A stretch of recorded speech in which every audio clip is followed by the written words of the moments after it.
আমি বিশ্বজিৎ নস্কর। তোমরা দেখছো ডাব্লিউবি হোম টিউটর চ্যানেল। আমি এর আগের পর্বে ইতিহাসের প্রথম অধ্যায়ের শর্ট প্রশ্ন অর্থাৎ এমসিকিউ প্রশ্ন, কিছু সম্ভাব্য প্রশ্ন নিয়ে তোমাদের সাথে আলোচনা করেছি। আজ আমি তোমাদেরকে এই অধ্যায়ের 2 নম্বরের কিছু গুরুত্বপূর্ণ প্রশ্ন নিয়ে আলোচনা করব। তাই যারা যারা আগের পর্ব দেখোনি তারা চ্যানেলটিকে সাবস্ক্রাইব করো, আগের পর্বগুলোকে দেখে আসো। দ্বিতীয় পর্বে আজকে আমি তোমাদের আলোচনা করব প্রশ্নের মান 2 অর্থাৎ 2 নম্বরের প্রশ্ন। 2 নম্বরের প্রশ্ন কী প্রশ্ন এই অধ্যায়ের জন্য গুরুত্বপূর্ণ। এই অধ্যায়ে দেখো, প্রথম প্রশ্ন আমি আলোচনা করেছি ইতিহাস কি। বলছে ইতিহাস হলো, সাধারণভাবে ইতিহাস হলো অতীতের কথা। মানব প্রজাতির আবির্ভাবের পর থেকে শুরু করে বর্তমান মানব সভ্যতার চরম উৎকর্ষতা পর্যন্ত যাবতীয় ঘটনাবলী আলোচিত হয় যে শাস্ত্রে, তাই ইতিহাস। তাহলে ইতিহাস বলছে যে ইতিহাস হলো, আমরা সবাই জানি যে ইতিহাস মানে অতীতের কথা। তাহলে অতীতের কথা শুধু কি মানুষ এদের বিষয় বৃত্তান্ত নিয়ে ইতিহাস? না, বলছে প্রজাতির আবির্ভাব অর্থাৎ মানুষ জাতির যে আবির্ভাব, যে মানুষ কিভাবে সৃষ্টি হলো সেখান থেকে শুরু করে বর্তমান মানব সভ্যতার যে চরম উৎকর্ষতা। উৎকর্ষতা মানে কি? উৎকর্ষতা মানে কি উন্নতি হয়েছে মানব সভ্যতার ক্ষেত্রে, কি উন্নতি ঘটেছে, যাবতীয় যে ঘটনাবলী যে শাস্ত্রের মধ্যে আলোচিত হয় সেটাই হচ্ছে ইতিহাস। এবার আমরা যদি ছোট করে বলি তাহলে কি হবে? বলতে গেলে যে ইতিহাস হলো মানব সভ্যতার ধারাবাহিক বিবর্তনের কাহিনী। স্বাভাবিকভাবেই ধারাবাহিক বিবর্তন মানে কি, যে প্রত্যেকটা পর্বে দেখো মানুষের বিবর্তন ঘটেছে। কিভাবে? তাহলে তোমাদেরকে একটু আলোচনা করি। দেখো, প্রথম পর্বে আদিম যুগে মানুষ কি করত? মানুষ আগুন জ্বালাতে পারতো না, তারা কি করতো? কাঁচা মাংস খেত। কিন্তু পরবর্তীকালে যখন তারা আগুনের ব্যবহার শিখলো, তারা কিন্তু সেই মাংসটাকে পুড়িয়ে খেতে শিখলো। তাহলে জীবনের একটা বিবর্তন হলো। তাহলে বর্তমান যুগে তারা কাঠের ছুরি এবং কাঠের অস্ত্র ব্যবহার করত। পরবর্তীকালে তারা কাঠেতে লোহার ফলা লাগিয়ে উন্নত ধরনের অস্ত্রশস্ত্র ব্যবহার করতে শিখলো এবং সেখান থেকে তারা বিভিন্ন সভ্যতার বিবর্তন ঘটেছে। তাহলে এই যে পর্ব অর্থাৎ আদিম যুগ থেকে শুরু করে মানুষের সৃষ্টির এই যে পর্বের যে ধাপ, এগুলোই হচ্ছে ইতিহাস। দ্বিতীয় প্রশ্ন কি বলছে? নতুন সামাজিক ইতিহাস কি? বলছে নতুন সামাজিক ইতিহাস মানে কি, বর্তমানে যে সমাজের যে ইতিহাস, সেই ইতিহাসটা কি।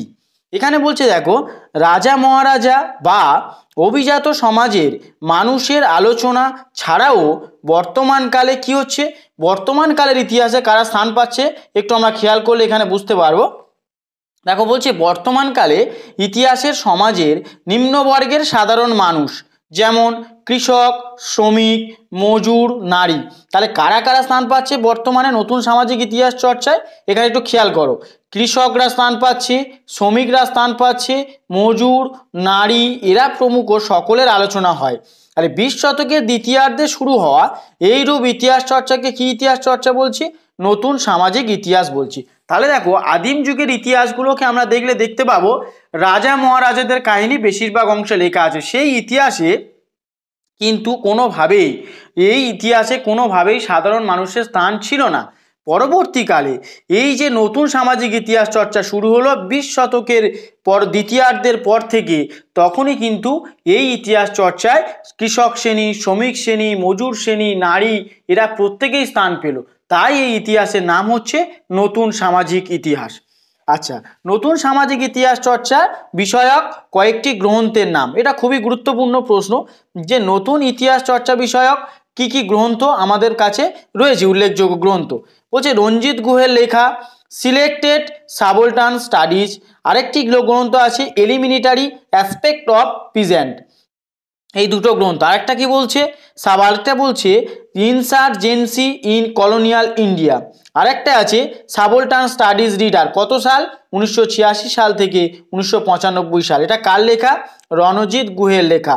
এই রণজিৎ গুহের লেখার ইতিহাস গ্রন্থ যদি পড়ি তাহলে আমরা নতুন সামাজিক ইতিহাস সম্পর্কে কিন্তু বিশেষ তথ্য কিন্তু আমরা পাবো। সেই গ্রন্থগুলোর নাম কি?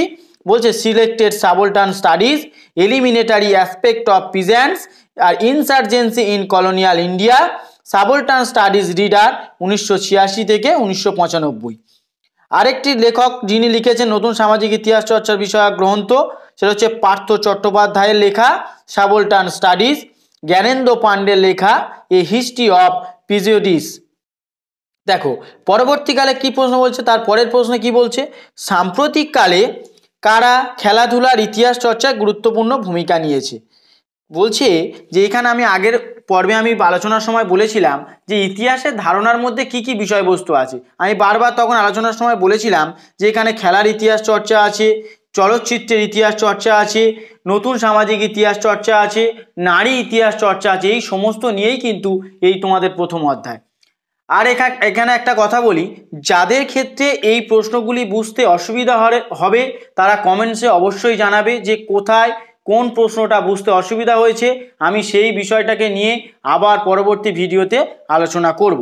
দেখো পরবর্তী প্রশ্নেতে যাই।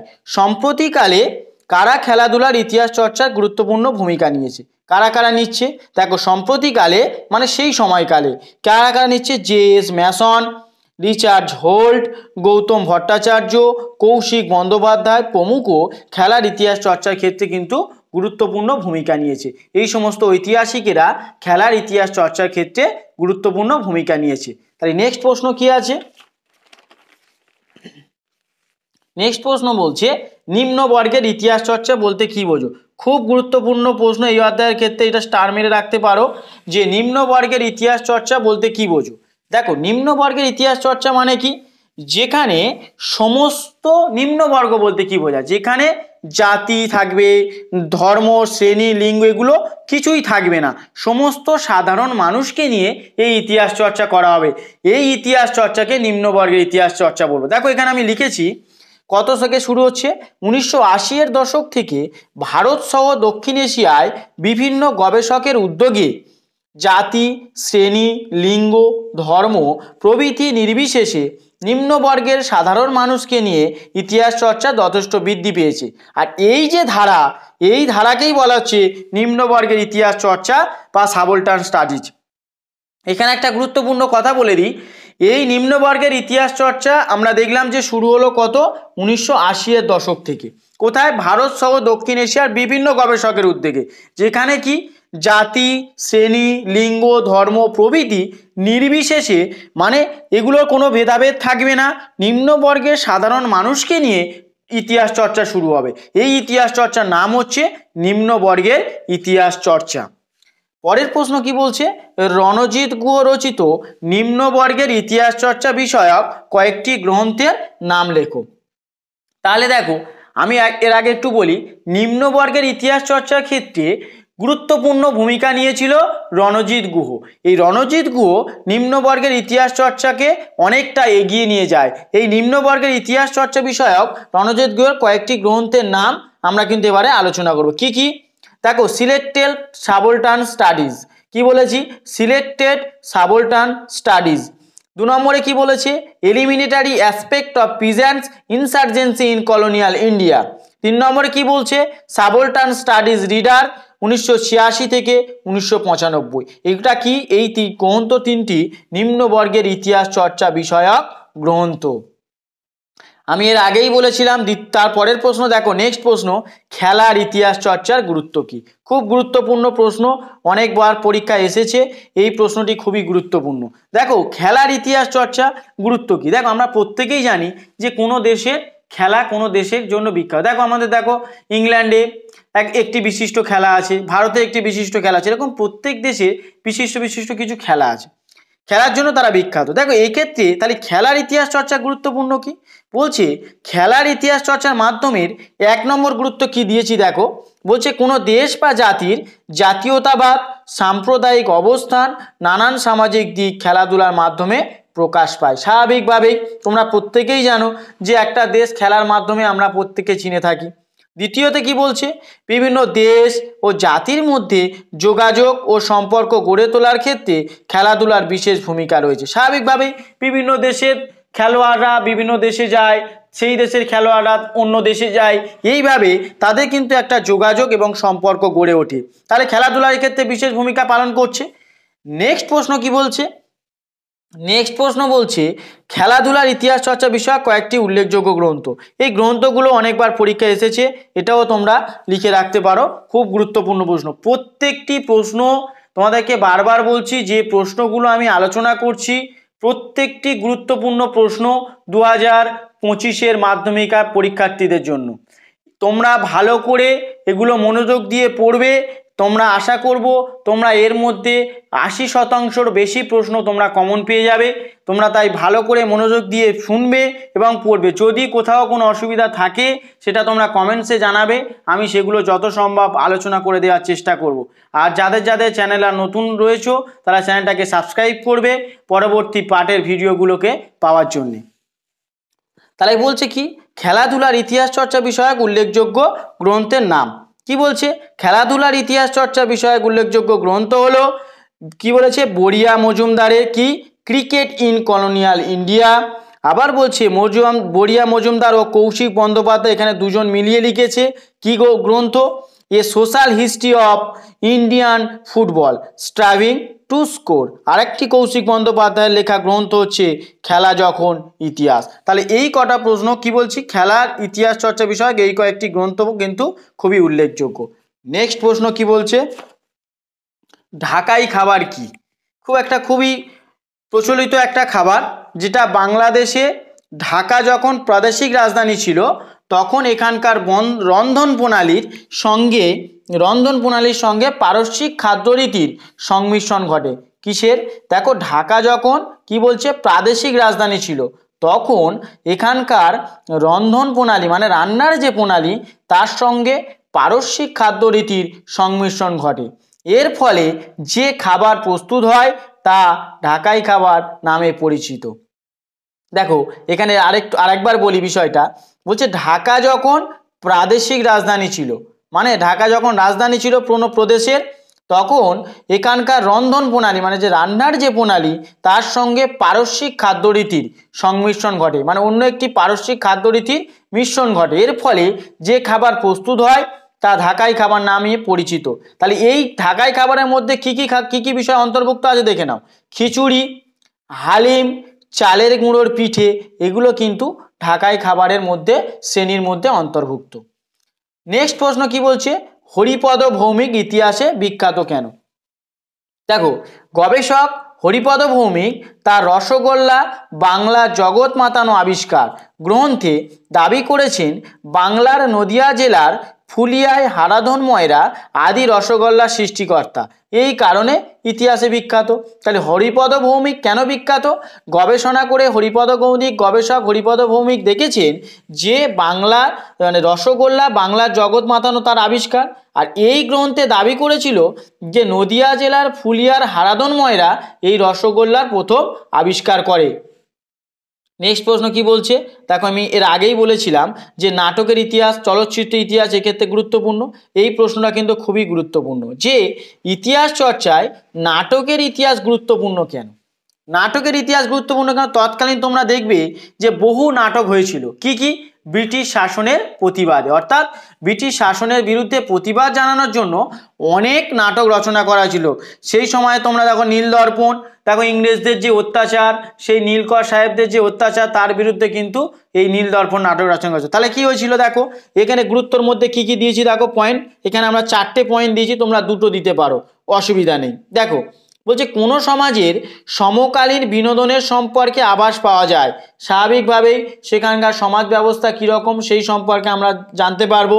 দ্বিতীয় পয়েন্টে কি বলছি, বহু নাটক সমকালীন সমাজ জীবনের প্রতিচ্ছবি হয়ে ওঠে। এক্ষুনি বললাম যে নীলদর্পণ নাটক তখন যে নীলকর সাহেবদের যে অত্যাচার সেটি ফুটে উঠেছিল। তারপরে কি বলছে, তাই সেগুলি থেকে সমকালীন সমাজের বহু ঐতিহাসিক উপাদান সংগ্রহ করা সম্ভব হয়। স্বাভাবিকভাবেই তাহলে এইগুলো থেকে আমরা সেই সময়কালের ইতিহাস সম্পর্কে কিছুটা হলেও জানতে পারবো। 3 নম্বর পয়েন্টে কি দিয়েছি, কোনো নাটক কিভাবে শোষণ বঞ্চনার বিরুদ্ধে মানুষকে প্রতিবাদী করে তুলেছে তাও জানা যায়। তারপরে পয়েন্টে কি দিয়েছি, নাটক কিভাবে লোক শিক্ষা দেয় তা জানা যায়। তাহলে নাটকের মধ্য থেকে দেখো আমরা কতগুলো বিষয় জানতে পারছি, যে সমাজের সমকালীন বিনোদন সম্পর্কে আভাস পাবো। বাবার বলছে সমাজ জীবনের প্রতিচ্ছবি মানে কি, সেই সমাজের কীরকম কীরকম বিষয় ছিল, অর্থাৎ সমাজের প্রকৃতিটা কীরকম ছিল সেটা সেই নাটকের মাধ্যমে মানুষের মধ্যে তুলে ধরা হয়েছিল। আরেকটি কি বলছে যে কিভাবে শোষণ বঞ্চনার বিরুদ্ধে, অর্থাৎ সেখানে যখন শোষণ বঞ্চনা হচ্ছে তার প্রতিবাদী মানে মানুষকে এই বিষয়টাকে মানুষের সামনে তুলে ধরে কিন্তু সেই বিষয় সম্পর্কে মানুষের প্রতিবাদী রূপটাকে ফুটিয়ে তোলার চেষ্টা করা হয়েছিল এই নাটকের মাধ্যমে। নেক্সট প্রশ্ন বলছে আঞ্চলিক ইতিহাস চর্চা গুরুত্বপূর্ণ কেন? 12 নম্বর প্রশ্ন কি বলছে, আঞ্চলিক ইতিহাস চর্চা গুরুত্বপূর্ণ কেন? দেখো এটা মাধ্যমিক পরীক্ষা 2019 সালেও এসেছিল এবং এটা খুবই গুরুত্বপূর্ণ প্রশ্ন। স্থানীয় ইতিহাস চর্চা যা আর আঞ্চলিক ইতিহাস চর্চা হচ্ছে তাই। তাহলে স্থানীয় ইতিহাস চর্চা বা আঞ্চলিক ইতিহাস চর্চা গুরুত্বপূর্ণ কেন? কেন বলছে দেখো, স্থানীয় অঞ্চলের সমাজ মানে কি, যে অঞ্চলকে বিশ্লেষণ করে অর্থাৎ যে অঞ্চলের ইতিহাস চর্চা করা হচ্ছে সেই অঞ্চলের সমাজ অর্থাৎ অর্থনীতি, শিল্পকলা প্রভৃতি সম্পর্কে ধারণা পাওয়া যায়। স্বাভাবিকভাবেই সেই সম্পর্কের যে ইতিহাস সেটা সম্পর্কে ধারণা পাবো।